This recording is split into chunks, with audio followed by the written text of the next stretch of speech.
ओम शांति।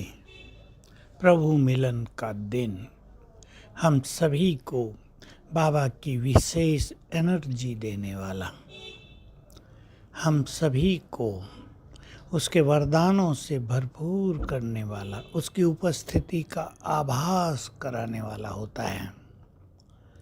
सवेरे उठते ही अपने को इस खुशी में, इस स्मृति में स्थित कर दें कि परमधाम से ज्ञान सूर्य अपनी किरणें मुझ पर डाल रहा है, मुझे निहार रहा है, प्यार भरी दृष्टि दे रहा है, मुझे कुछ कह रहा है। ये बाबा मिलन का दिन बाबा की उपस्थिति का दिन होता है। कई लोग सोचते हैं बाबा तो आते नहीं साकार में, क्या करेंगे मधुबन शांतिवन जाके। उनका सोचना एक तरह से उनके ढंग से ठीक है, परंतु उस दिन बाबा की उपस्थिति रहती ही है।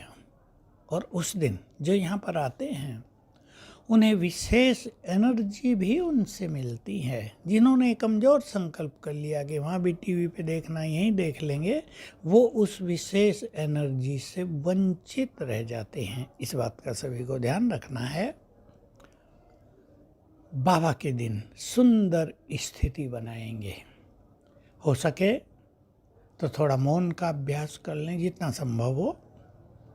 थोड़ा एकांत ले लें, बाबा से मीठी मीठी बातें कर लें, क्योंकि इस बाबा के कार्य को, उसके कार्य करने के तरीकों को समझना, इसके लिए बहुत सूक्ष्म बुद्धि की ज़रूरत है। बाबा आए यही उसका कार्य नहीं है, वो ऊपर बैठकर अब शेष रहे हुए कार्य को समाप्त कर रहे हैं।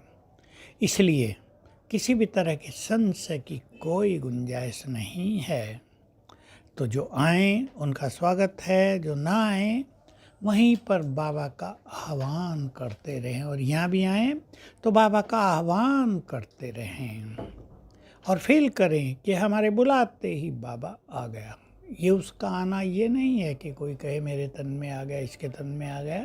ये उसकी सूक्ष्म रूप से उपस्थिति हो जाती है। वे फरिश्ते रूप से हमारे सम्मुख उपस्थित हो जाते हैं। तो हम ये बहुत अच्छा अभ्यास सारा दिन करेंगे और कुछ विशेष लक्ष्य लेकर चलेंगे। जैसे एक लक्ष्य कि आज बाबा अपने महावाक्यों में जो कुछ कहेगा, हम उसमें से कुछ भी एक चीज़ धारण करेंगे।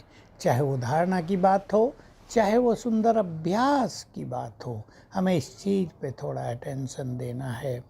जब बाबा का वो समय आ जाए, आह्वान करेंगे, सभी अपनी अच्छी स्थिति बनाएंगे, उस समय को महत्व देंगे थोड़ा। ये नहीं कि चलते फिरते कामकाज करते भी बाबा की मुरली सुन रहे हैं, वो सुनने इसका कोई ज़्यादा अर्थ नहीं होता है। हम सुंदर स्थिति में स्थित होकर फिर बाबा के महावाक्य सुनते रहें। जैसे बाबा ऊपर से अपनी किरणें हम पर डाल रहे हैं, वरदान भी दे रहे हैं, नीचे हम उनके महावाक्य सुन रहे हैं। थोड़ी देर ये अभ्यास भी कर लिया जाए, मैं आत्मा इस भ्रकुटी की कुटिया में बैठकर कानों के द्वारा भगवान के महावाक्य सुन रही हूँ। बहुत ध्यान से सुने, उसी फीलिंग से सुने, तो आप देखेंगे वो 1-1.5 घंटा आपको स्पिरिचुअल एनर्जी देने वाला हो जाएगा। और बहुत अच्छी प्रैक्टिस कर लें, नोट कर लें कुछ बात कि बाबा की मुरली से आज मुझे ये बात धारण कर लेनी है। और बहुत अच्छा होता है अगली मुरली आने तक हम उन चीज़ों का अभ्यास करें, तो ये ईश्वरीय महावाक्य जो हमें एनर्जी देने वाले भी होते हैं, हमारे लिए वरदान बन जाते हैं। और उस टाइम भी स्वयं में बहुत अच्छी एनर्जी फील होती है।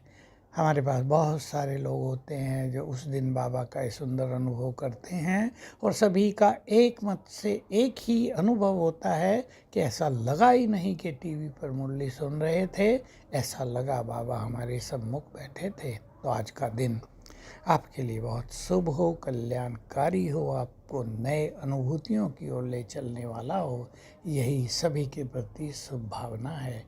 ओम शांति।